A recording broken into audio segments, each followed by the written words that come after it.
नमस्कार दोस्तों।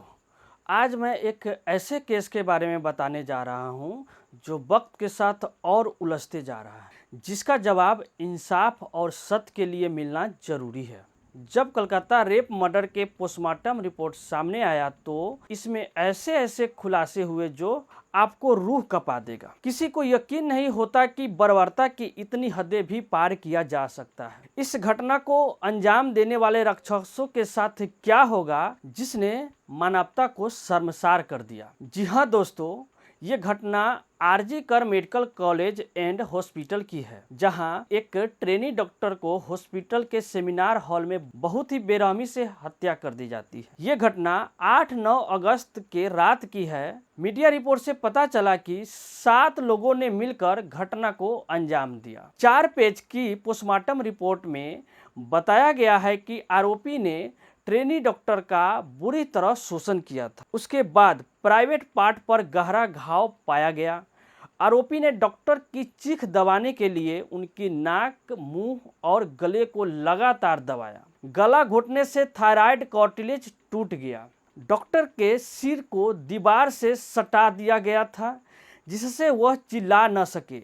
पेट, ओठ, उंगलियां और बाएं पैर पर चोट पाई गई। फिर उन पर इतनी जोर से हमला किया गया कि चश्मा टूट गया और चश्मे के शीशे टूटकर उनकी आंखों में घुस गए। दोनों आंखों, मुंह और प्राइवेट पार्ट से रक्त बह रहा था। All India government doctors association के एडिशनल सेक्रेटरी डॉक्टर सुवर्ण गोस्वामी ने 14 अगस्त को पोस्टमार्टम रिपोर्ट के हवाले से कहा कि ये रेप नहीं, गैंग रेप हो सकता है।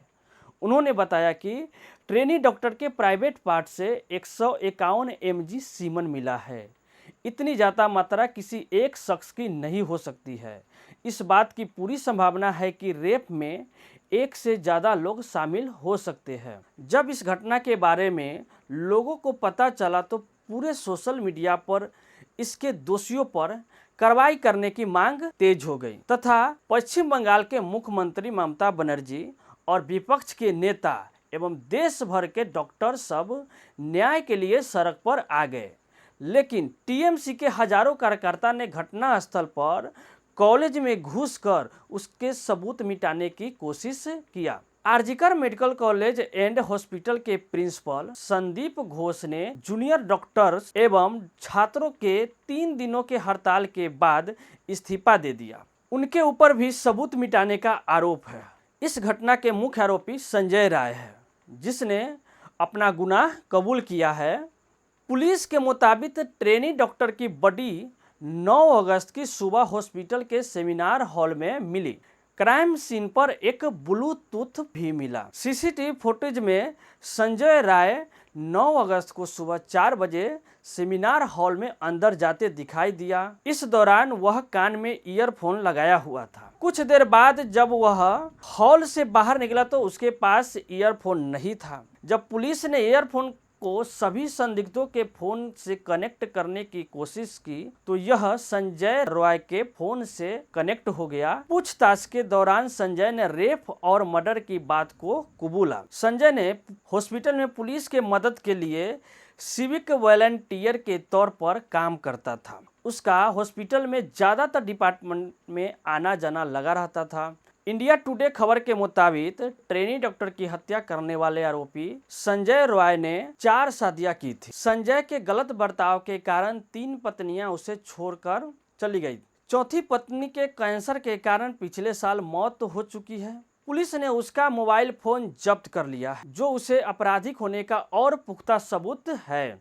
फिलहाल 14 दिनों के पुलिस कस्टडी में उसे भेज दिया गया है। पुलिस ने भारतीय न्याय संहिता के धारा 64 बलात्कार तथा धारा 103 मर्डर के तहत मामला दर्ज कर लिया है। लेकिन आशंका है कि सिर्फ संजय रॉय ने अकेले इतनी बड़ी घटना को अंजाम नहीं दे सकता है। वह तो एक मोहरा है, इसमें और लोगों का हाथ है जो जांच के बाद पता चलेगा। फिलहाल इस केस को सीबीआई को सौंप दिया गया है और सीबीआई 30 लोगों से पूछताछ कर रही है और संजय रॉय का साइकोलॉजिकल टेस्ट भी कराया गया है। सुनवाई के दौरान सीबीआई ने कोर्ट को कहा कि क्राइम सीन से छेड़छाड़ हुई है। जस्टिस जेबी पर्दीवाला ने कहा कि कलकत्ता पुलिस की भूमिका पर संदेह है। जांच की ऐसी लापरवाही हमने अपने 30 साल की कैरियर में नहीं देखा। सीजेआई ने पश्चिम बंगाल सरकार से सवाल पूछे कि घटना के 14 घंटे बाद एफआईआर दर्ज क्यों किया गया और प्रिंसिपल संदीप घोष ने सीधे कॉलेज आकर एफआईआर क्यों नहीं कराए, वह किसका बचाव कर रहे थे। जब उन्होंने इस्तीफा दिया तो इतनी जल्दी दूसरे कॉलेज का काम उसे क्यों सौंप दिया गया। बाकी अभी ये मामला चल रहा है तो हो सकता है कि इसमें और भी नए नए खुलासे हो जाए। 22 अगस्त को सुप्रीम कोर्ट के आदेश पर डॉक्टर अब काम पर लौटना शुरू कर दिया है।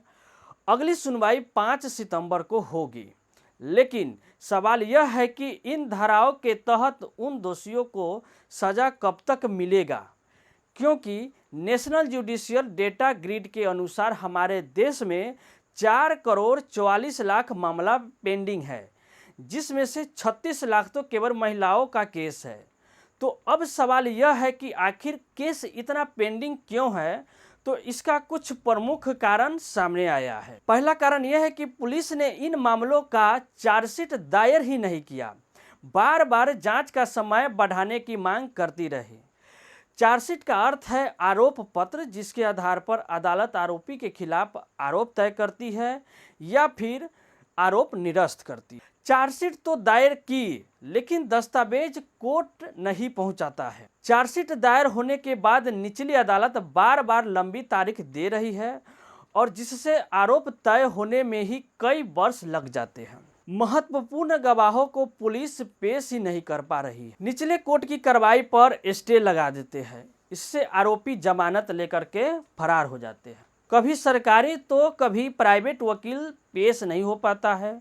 इन सभी कारणों से हमारे देश में न्याय मिलने में देरी होती है, जिससे इतने सारे केस अभी तक पेंडिंग हैं। अब सवाल यह है कि क्या ट्रेनी डॉक्टर को न्याय मिलने में भी वर्षों लग सकता है। तो इसका जवाब है शायद नहीं, क्योंकि ये मामला सोशल मीडिया के माध्यम से इतना चर्चित हो गया है कि पुलिस प्रशासन दबाव में है, जिसके कारण प्रशासन को तुरंत एक्शन लेना पड़ा और सीबीआई को ये केस तुरंत हैंड ओवर कर दिया गया। 2022 के रिपोर्ट के अनुसार हमारे देश में डेली औसतन 87 यानी 87 रेप के मामले दर्ज किए जाते हैं, जो कि चिंताजनक। ये सारी घटनाएं हमें सोचने पर मजबूर कर दिया है कि हमारा समाज किस दिशा में जा रहा है और समाज में महिलाओं की सुरक्षा के लिए केवल कानून ही नहीं बल्कि लोगों के सोच और जागरूकता भी मायने रखता है। अतः लोगों के अंदर जागरूकता फैलाने का यह मेरा प्रयास है। इसलिए आप इस वीडियो को लाइक, शेयर और चैनल को सब्सक्राइब जरूर कीजिएगा। धन्यवाद।